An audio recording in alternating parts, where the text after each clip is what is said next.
मानवता की पुकार, प्रिय एवं पूज्य समाज एवं देशवासियों, हम सब किसी एक विषय का अनुसंधान संशोधन करने के लिए वैचारिक क्रांति करें और जन अदालत में फैसला करे जो सर्वमान उसका कार्य कर रूप दे। सच्चा गुरु कौन है? सच्चा गुरु तो मैं जो देख रहा हूँ और कह रहा हूँ, गुरु तो सबके अंदर में है, ये है, यही चेतन आत्मा, इसका विशेष ज्ञान गुरु है।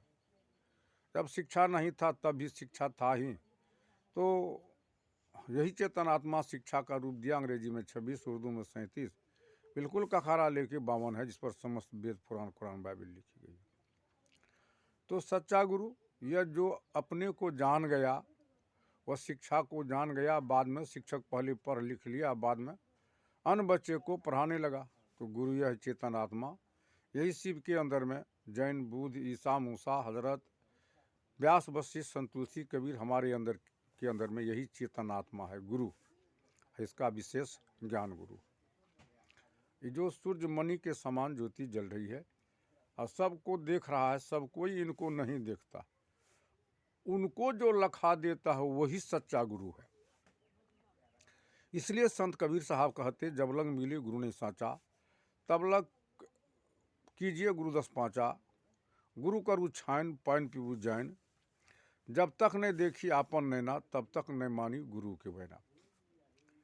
तो जब तक हम सच्चे गुरु कौन है, जो हमको इसको लखा दे, इस चेतन आत्मा को जो लखा दे, वही सच्चा गुरु है। और इस चेतन आत्मा है कौन? तो जिस सर्वेश्वर गॉड खुदा बिस्मिल्लाह को खोज रहे हैं हम, उसी सर्वेश्वर सांस का सत्ता इस चेतन आत्मा है, जो सूर्यमणि के समान ज्योति जल रहा है, जो सबको देख रहा है, सब कोई इनको नहीं देखता। यही सारे वेद, पुराण, कुरान, बाइबिल का रचयिता है। यही संख्या में छोटी 1 बड़ी 9 पूर्णबिंदु 0 का रूप दिया, जिस पर पूरे वर्ल्ड का गणित आश्रित है। यही 6 चक्र का अनुभेदन किया है। यही सूक्ष्म स्थूल कारण महाकारण केवल का जनैया है। यही चेतन अणु, परमाणु, इलेक्ट्रॉन, प्रोटॉन, अल्फा, बीटा कहाँ कहाँ अनुसंधान कर लिया बड़े बड़े विज्ञान विज्ञानी, और स्वयं का अनुसंधान नहीं किया, जिसके चलते इस देश के बड़े बड़े विद्वान, ज्ञानी, विज्ञानी दिशाविहीन चल रहे हैं। और इनका दिशा का भी सुधार तब तक नहीं होगा जब तक कि स्वयं का बोध नहीं होगा, मैं कौन हूँ। तो इसलिए जैसे एक संख्या के बाएं तरफ हम शून्य लिखते हैं तो मानसून का शून्य होता है, एक का एक, फिर दूसरा भी शून्य लिखे तो मानसून का शून्य एक का एक होगा। बाएं तरफ तीसरा भी शून्य बाएं तरफ लिखे तो शून्य का शून्य एक का एक। दाएं तरफ शून्य लिखे तो मान 10 हो जाएगा, फिर दूसरा शून्य लिखे दाएं तरफ 100, तीसरा 1000, चौथा अरब खरब हो जाता है। एक को मिटा दे तो कुछ नहीं बचता है। इस देश के बड़े बड़े विद्वान, ज्ञानी, विज्ञानी सबको जाना, स्वयं को नहीं जाना, इसलिए उसका जीवन अधूरा रह गया, जिसके कारण समाज, यह देश का ऐसा दशा है। इसको जो गुरु लखा दे, यही चेतन आत्मा से ओम शब्द का स्फुटित हुआ है। ओम परम बिंदु है और बिंदु में ही सारे सृष्टि मंडल समाया हुआ है। यही चेतन आत्मा तंत्र मंत्र, जादू टोना, भूया भवानी का स्थापना किया। यही चेतन आत्मा श्वेतनाथ, बद्री, मक्का, मदीना का स्थापना किया। यही चेतन आत्मा इस सूक्ष्म स्थूल कारण महाकारण केवल का जनैया है। वैसे यही चेतन आत्मा संविधान को भी लिखा है। संविधान तो बाबा भीमराव अंबेडकर का कुछ लंबा है, लेकिन संपूर्ण संविधान 4 ही शब्द में है। कन के कट को कन के कीट को जड़ से दूर करेंगे, मानव जीवन दीप को जन जन जगाएंगे, मानव समस्या की हर पहलू पर हम पहल लगाएंगे, हर विषय को विलीन करके लीन करेंगे, मानव जीवन मार्ग में जगमग दीप जगाएंगे, मानव मान पद को सदा ऊंचा उठाएंगे, अरमानों की झोला भर भर ले जाएंगे, गाएंगे गीत हम सब एक साथ मिल के खुशी मनाएंगे, देगी माँ भारत आशीष में जुग जुग जिएंगे, इंसान के औलाद है इंसान बनेंगे।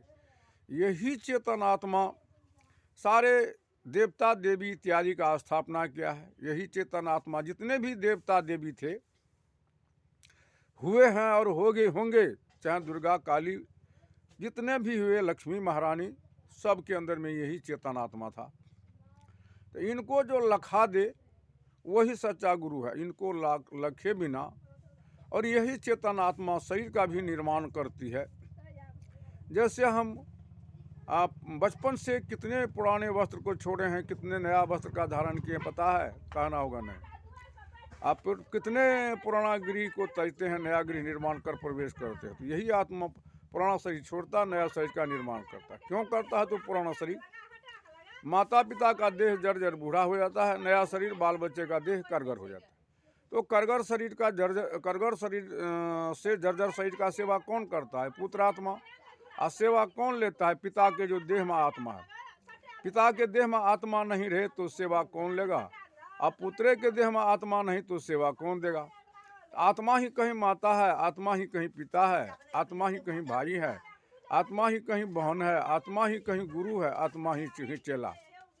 परतख नहीं देखते हैं। जगे हुए आत्मा सोए हुए आत्मा को जगाता। जैसे शिक्षक पहले पढ़ लिख लेता है, अब बाद में अन्य बच्चे को पढ़ाने लगता है।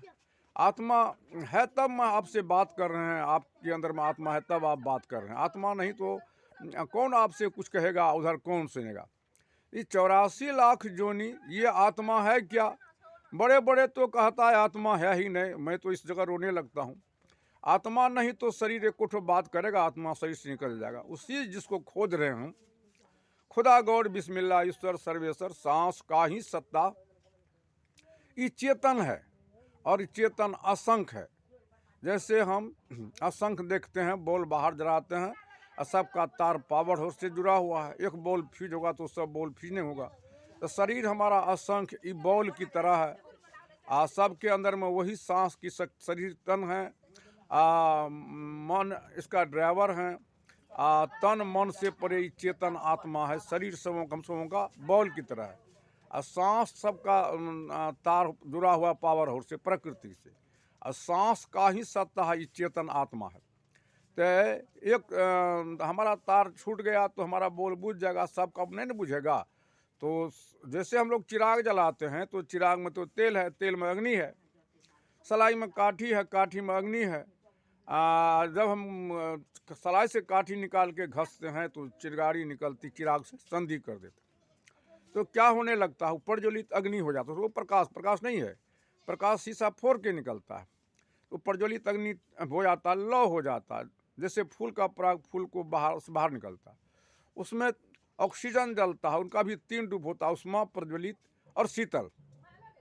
तो अब लौ जलाएगा तेल को कि तेल जलाएगा लौ को? फैसला आपके जन अदालत में है। अगर आप कहेंगे तेल जलाएगा लौ को तो मैं कहूँगा नहीं, तेल है तब लौ हो रहा। अब लौ जलाता है तेल को, तेल भी नहीं जलता है, धुआं में परिवर्तन हो जाता है।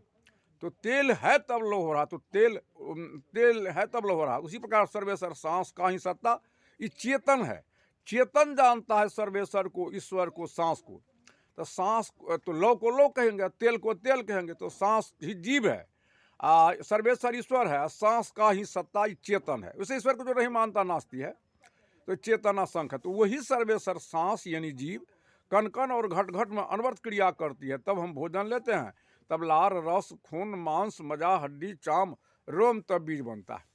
तो बीज से वृक्ष, वृक्ष से बीज नित बनता बिगड़ता है। बनाने वाला वही सर्वेश्वर सांस है, जो कण कण में अनवर्त क्रिया करती है और उनके बगैर पत्ता नहीं हिल सकता है। बीज से वृक्ष, वृक्ष से बीज नित बनता बिगड़ता है। बनाने वाला वही सर्वेश्वर सांस ईश्वर जीव है।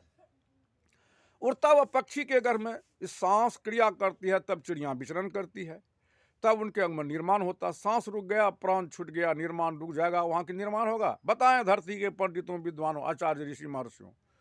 वही सर्वेश्वर सांस। हम अब चलें जल के बाद आकाश के नीचे आवे जल में जितने प्राणी है, मछली, सोंस, घड़ियाल वगैरह, सांस क्रिया करती है तब मछली विचरण करती है, तब निर्माण होता है। और सांस रुक गया, मछली का प्राण छूट गया, क्या वहाँ निर्माण होगा? प्रमाणित करना होगा, कहना होगा नहीं। अब हम चले थलचर। थल में जितने प्राणी है, जैसे चाली होता है, कांकोर, कछुआ, अजगर, सर्प वगैरह, मछली भी रहता है। सांस क्रिया करती है तब निर्माण होता है, तब वो जिंदा है, चलता फिरता। सांस रुक गया, प्राण छूट गया, तो वहाँ निर्माण होगा? बताएं, प्रमाणित करना होगा। हो ही नहीं सकता है। अब भूतल पर ऐसा आवें, हम आवें चींटी से लेके चूहा बिल्ली बाघ सिंह सियार हम आप। सांस क्रिया करती है तब हम विचरण करते हैं, तब हमारे अंग में निर्माण होता है। सांस का ही सत्ता ही चेतन है। सांस रुक गया, प्राण छूट गया, क्या वहाँ निर्माण होगा? प्रमाणित करना होगा, कहना होगा नहीं। अस्थावर में चलिए, पेड़ पौधा में ही वही सर्वेसर सांस जीव क्रिया करती है, तब वो फूल फल देता है, हवा देता है। सांस रुक गया, वृक्ष सूख गया, वहाँ निर्माण होगा? तो शरीर निर्माण करने वाला शरीर कभी हो सकता है। मोटर कार बनाने वाला कभी मोटर कार हो सकता है। रोटी वाली बनाने वाली बहन कभी रोटी बन सकती है। कुम्हार भाई, तो गाड़ी शरीर रूपी गाड़ी है, मन इसका ड्राइवर है, चेतन रूपी आत्मा है। ये आत्मा राम शरीर रूपी गाड़ी पर चल रहा है, मन इसका ड्राइवर, जिधर मन उधर ले जाता है। तो मोटर कार बनाने वाला, मैं पूछता हूँ धरती के पंडितों को, विद्वानों को, मोटर कार बन सकता है? रोटी बनाने वाली रोटी बन सकती है? कुम्हार भाई मिट्टी का बर्तन बनाता है, पकाने के लिए हवा लगाता है, हवा में घुस सकता है? ये धर्म गुरु जनमानस को 84 लाख जोनी की चपेट में पेर रहा है। इसलिए मैं पूछता हूँ धरती के आचार्य ऋषि महर्षि को, मुझे बतावें कि आपका पूर्वज कहाँ गया, मेरा पूर्वज कहाँ? कहीं जब जीव जाता है अखंड नहीं ठहरता है, तब खंड होता है। तब जीव नित्य नहीं ठहरता है, अनित्य हो जाता है। इसलिए जीव ही सर्वेश्वर ईश्वर है। सच्चा गुरु यही है, इनको जो लखा दे। आत्मा को धर्मदास जी अर्जी करते, गुरु पैया लगो नाम को लखा दीजिए। जन्म जन्म के सोवल मनमा शब्द के मार्ग से जगा दीजिए, गुरु पैया लगो नाम को लखा दीजिए। घट अंधियाली वस्तु नहीं सूझत, ज्ञान के दीप जला दीजिए, गुरु पैया लगो गुरु पैया लगो नाम को लखा दीजिए। सब घट अंधियाली जन्म जन्म के सोवल मनमा शब्द के मार से जगा दीजिए, गुरु पैया लगो नाम को लखा दीजिए। विष के लहर उठे घट भीतर, अमृत पान करा दीजिए, गुरु पैया लगो नाम को लखा दीजिए। गहरी नदियाँ नाव पुरानी, खेबी के पार लगा दीजिए, गुरु पैया लगो नाम को लखा दीजिए। तो गुरु जो लखा दे आपके अंदर में, सारे अज्ञान की अंधियाली दूर कर दे, आपके हृदय में अंधकार यावागमन की चक्र से मुक्त करा दे, वही सच्चा गुरु है। बाद गुरु धोखेबाज है, इस संसार को जुल्म में दे रहा है। इस पर जिनको क्षमता हो तो हमें खंडन करके बतावें। ऐसे गुरु से सतर्क हो जाना चाहिए। इन्हीं शब्दों के साथ मैं अपने वाणी को विराम देता हूँ।